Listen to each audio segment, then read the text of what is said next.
Genshin Impact, the video game, has recently released buffs for several old Monsat characters, taking many of them from garbage to usable, and a few from great to great. These buffs have got me thinking about how Genshin might go about buffing old characters that have long since fallen into irrelevancy or who are never relevant at all. Now, obviously, we could add a 0 or 2 to the end of any character's multipliers to fix him or her, but that isn't particularly interesting.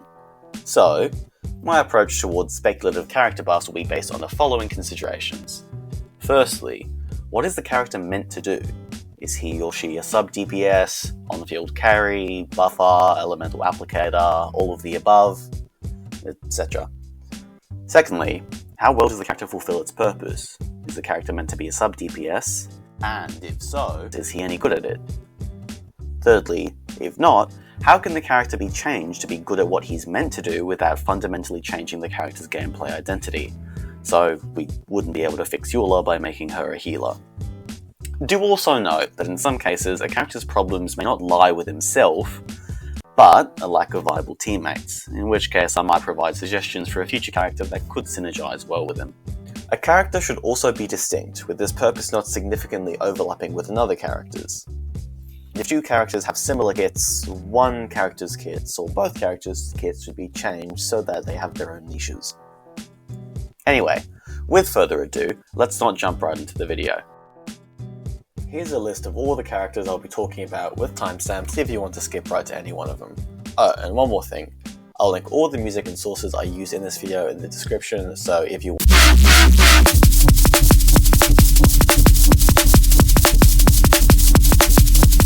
Raiden is not a hypercarry. Not just because her numbers are a bit how you going, but because her kit is designed to support her teammates with burst damage bonus and energy refund. On top of that, she wants characters on her team with high...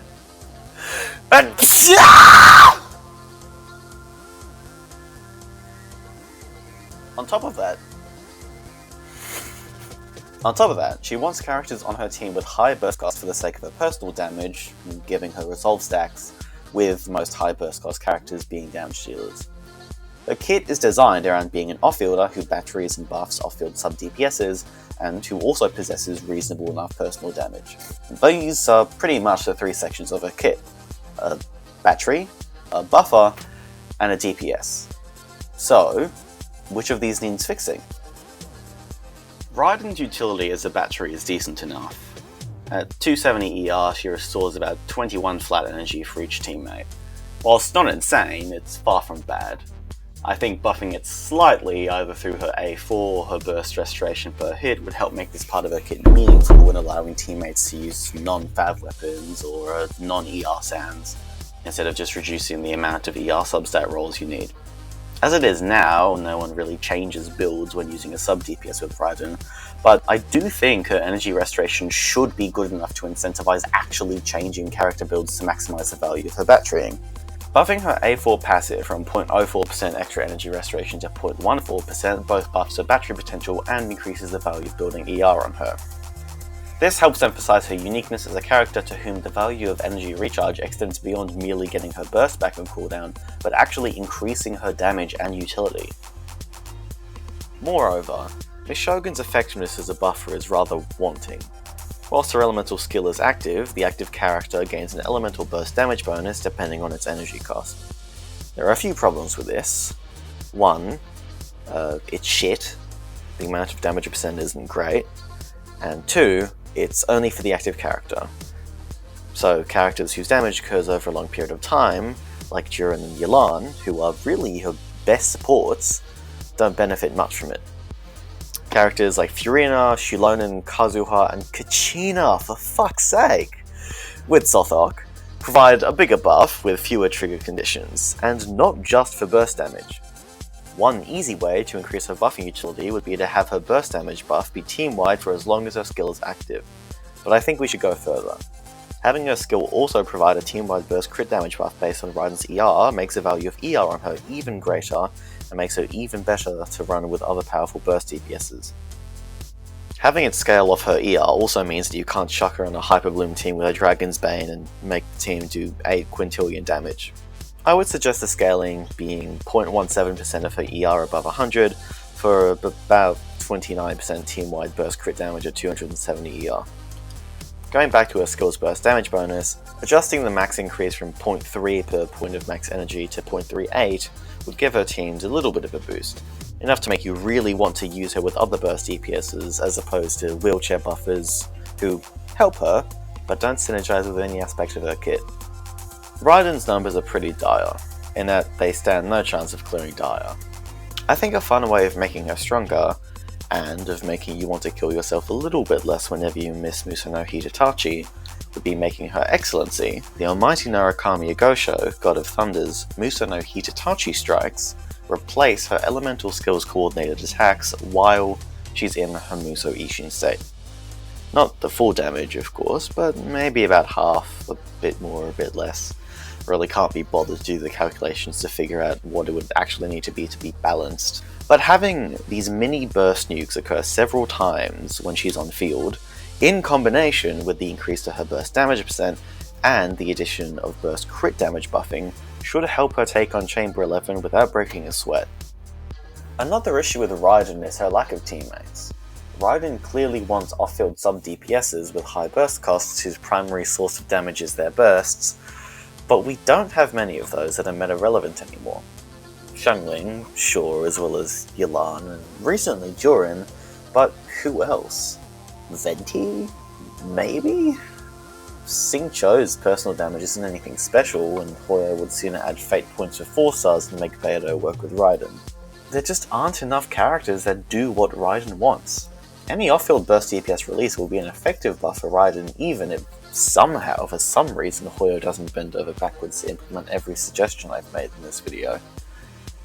They will. They will. I'll make sure of that. One final quality of life change I'd make, inspired by Arlecchino's kit, is to have the rest of the potential flat energy restoration granted upon her defeating an enemy. It feels awful to defeat an enemy in the middle of your rotation while you haven't got the full restoration, and having to start the next chamber with 6 energy across the entire team, or spend 20 seconds farming particles.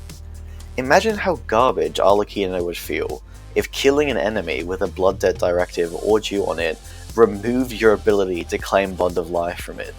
That's what Raiden has felt like for years. Having this failsafe of automatically triggering the rest of the potential energy restoration upon killing an enemy would make clearing early not feel like a punishment for doing too much damage. It wouldn't make her stronger, it would just make her more fun. The next character I would like to talk about is Yae Miko.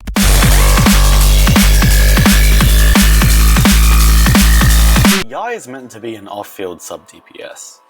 That's it, really. But there are hints as to what niche she's meant to fit into. Her high burst cost seems to suggest running her with Raiden, but with how much of her kit focuses on her skill, the synergy isn't quite there. Her A4 makes running her in catalyzed teams better, but unfortunately, her biggest rival, Fischl, is simply better in those teams. But that said, I don't think she should be. The Hexarai buffs have made it clear that Fischl's niche is Overload and Electro and Lunar Charge teams, which leaves Catalyze open for Yae, although she does need a bit of help to overtake Fischl in the archetype. So, how? The reason why Fischl outperforms Yae in Catalyze teams is Fischl's A4 grants her far higher Electro application, therefore allowing her to benefit far more from the reaction. The simplest solution to boosting Yae's utility in Catalyze teams would therefore be increasing her Electro application. Removing the ICD on her elemental skills attack so she can proc aggravate in every reaction would do the trick. An indirect buff to her effectiveness in catalyzed teams and to her numbers would be just giving her direct EM scaling in her skill and burst damage to really make building her feel and be different from building Fischl. This would help her benefit more from her Ascension 4 passive, the aggravated reaction, and also just make her numbers bigger. Another issue with Yae, and a major one at that, is that the different parts of her kit just don't work well with one another. Not only that, they don't work well with themselves. I've always been dumb dumbfounded by Yae having to cast her elemental skill 3 times. It's just so pointless. There's never any reason to do less than 3. Nothing would be lost by having her only need to summon 1 totem with 3 times the animation length. There ought to be a clear purpose for having 3 totems on the field, and I'd suggest her totems having different behaviours depending on how many are on the field. If 1 is on the field, it attacks slowly, has its damage increased to 180% of its base value, and causes a large AoE explosion at the point of impact. Genshin impact. In single target, this would be strictly worse, but its ability to easily hit many enemies at once would make it superior in multi-target combat. 2 totems on field would result in attacking decently slower than the current 3 totem speed, but at 135% of its base value. For as long as there are only 2 totems on the field, enemies struck by Yae's totems have the defense reduced by 10%, with this effect disappearing the second that a 3rd totem appears on field or another totem disappears. Summoning 3 totems would, get this, cause them to attack at their current frequency with no changes whatsoever, besides those already mentioned. This way, the player is gently invited to make an interesting decision as to how many totems to put on field. Yae's burst feels bad to use. It takes ages to right here, right now, emerge! I'm always watching! Right here, right now, emerge! And having to spend so long casting 3 skills just to have it undone by your burst, and then having to do it all over again, makes no sense. Rather than consuming her totems, Yae's burst should buff them. For 10 seconds after using her burst, I think Yae should gain a 20% damage elevation on her elemental skills attacks. These changes would also necessitate a rework to Yae's A1. The new effect I would change to having her skills duration be reset upon casting her burst. The final fix I'll suggest for Yae is fixing her poor game feel. Not only is it that there's presently no point to casting her skill thrice, it's that it feels unresponsive. There's no immediate feedback telling the player that he's doing something substantial when he uses her E. A simple fix would be to have Yae unleash a small explosion when she finishes summoning a totem. It doesn't have to do much damage. Fuck, you can give it 30% defense scaling, but as long as there's some immediate damage, it'll feel a lot more responsive. Oh, also, interruption resistance, please!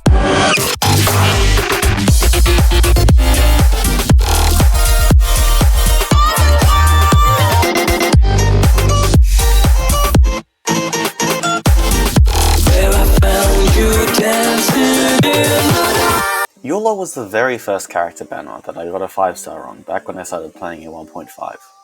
It wasn't her, it was Jin, and I still don't have Eula, so the background footage will all be of Fingre, who I don't know how to play. So KeqingMains, I'm so sorry.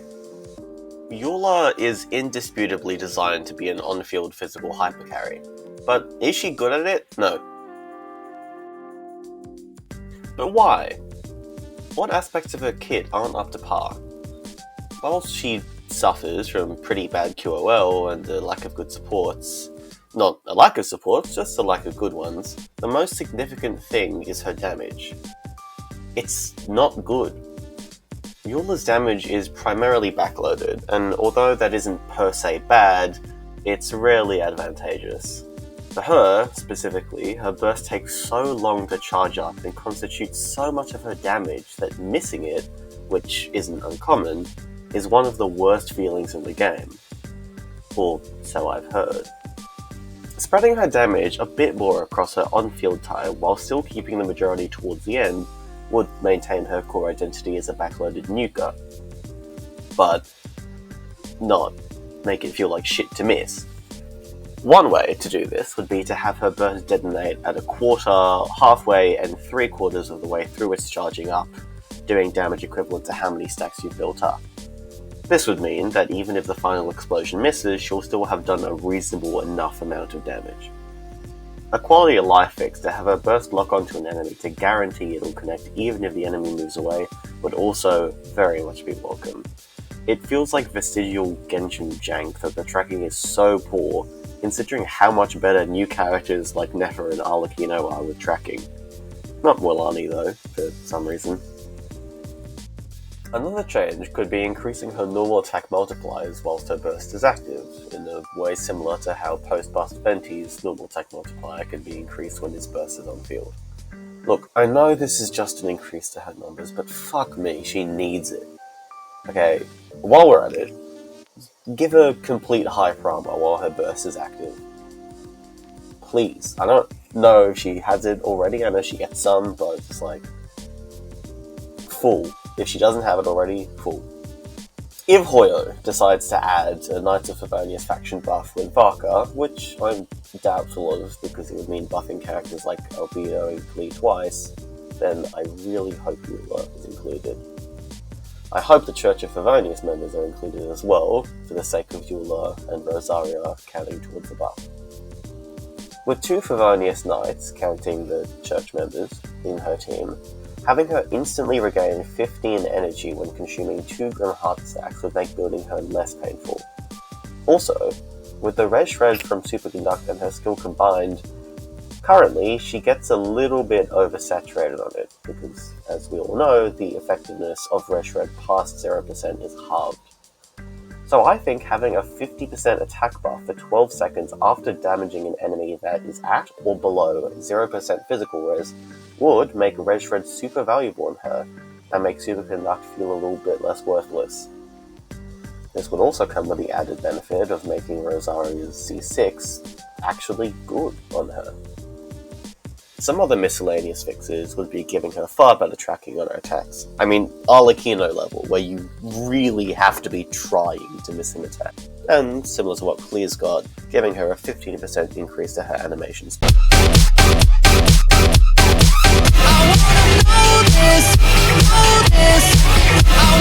As my first limited 5-star, Ayaka holds a special place in my heart. Not that you'd know it from my stats.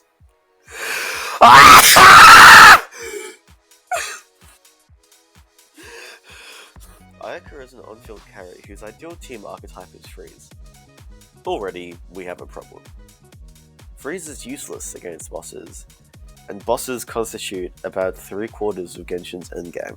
They are all of Stygian Onslaught, half of Theater, and about 2/3 of Abyss.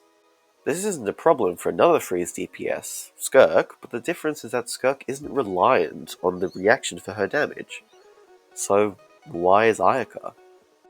Looking purely at her kit, she fulfills her role as an on-field DPS perfectly, but in practice issues start to arise. The majority of Ayaka's damage comes from her burst, which does deal a ton of damage, but over the course of 5 seconds. This is the real reason why she needs Freeze, not just because of the Blizzard Strayer 4-piece effect. Much like real life, bosses have an unpleasant tendency to run around like headless chickens on cocaine, often resulting in Ayaka's burst scarcely damaging for its entire duration. Against freezable enemies, it's trivially easy to guarantee hitting for the full damage, and indeed in those situations she's still great. But those situations are few and far between these days, and power creep has got so egregious that Skirk still easily outpaces her in them. There isn't really an easy way to resolve this without fundamentally altering how Freeze functions against bosses, which I wouldn't be opposed to, but that's a bit out of the scope of this video. If the reason Ayaka is reliant on Freeze is to guarantee her burst hitting, then her reliance could be lessened by granting her burst some tracking. Not an insane amount, just enough that it will be able to follow a slow-moving boss. Granting her an increasing damage bonus for every consecutive hit of her burst will also help her be competitive with Skirk, but only in situations where you manage to pull off getting every hit. I think a stacking 3.5% damage elevation bonus exclusively for her burst, that stacks additively with every consecutive hit of her burst, and which has its stacks reduced by 2 for every tick of her burst that doesn't damage an opponent, would help make setting up a good burst on Ayaka feel super rewarding. The damage doesn't come out nearly as quickly as Skirk's burst, giving her her own niche, but if you do manage to set it up right, it should be quite a bit better. However, there still remains another problem: her artifacts. Blizzard Strayer is very underwhelming outside of Freeze, but I do think that could be changed. Having Blizzard Strayer provide his crit buff to the equipping character for 2.5 seconds after triggering it, instead of having it only be while an enemy meets the trigger criteria, would make it generally a lot better, but not so much against bosses. A new artifact set for her could work, but I think the simplest solution would be to have bosses receive the frozen aura even if they aren't actually frozen in place. In conjunction with the previous change, it would be enough. One final minor change I would make would be to have her elemental skills duration be reset upon her casting her burst. This would boost her personal damage, her particle generation, and also her synergy with Amanoma Kageuchi.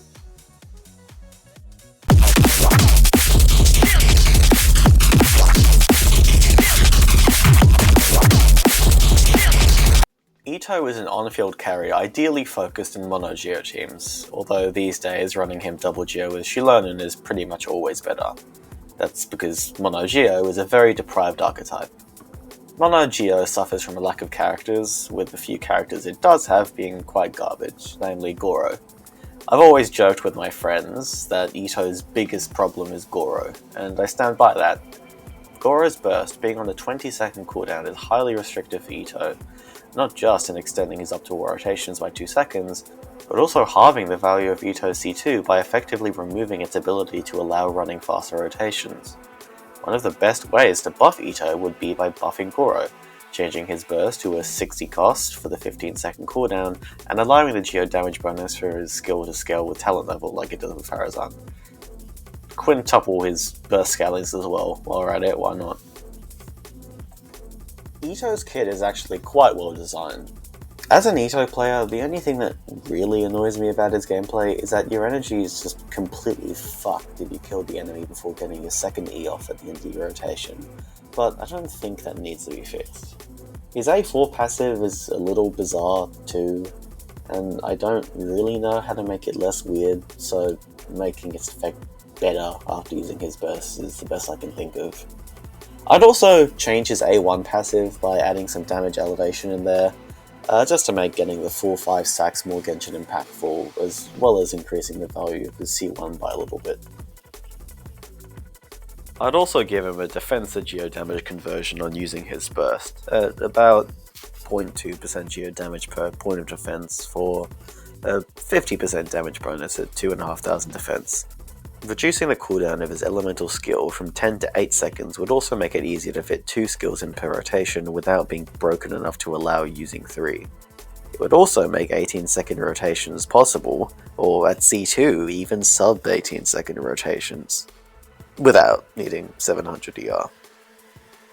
Of course, I have yet to address Itto's biggest flaw: his model.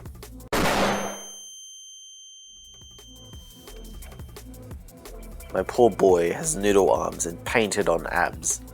Vaka isn't even out yet, and he's already power crept Itto. Fucking make it a skin, at the very least. Please.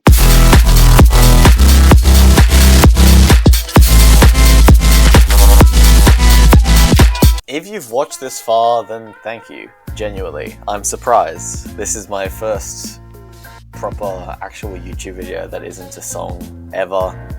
This channel has no subscribers and I don't think it's very good, definitely not in terms of audio quality. This part is unscripted because I've already written nearly 3,500 words and I really can't be bothered to do any more.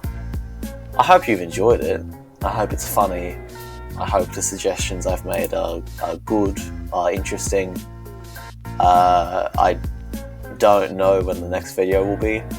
I might, if this video gets a decent amount of attention and people seem to like it, do another one of these for another 5 characters. I was planning to do more, but I've realised how long it actually takes to make a video and I just really can't be bothered. I make music, if you'd like to check that out.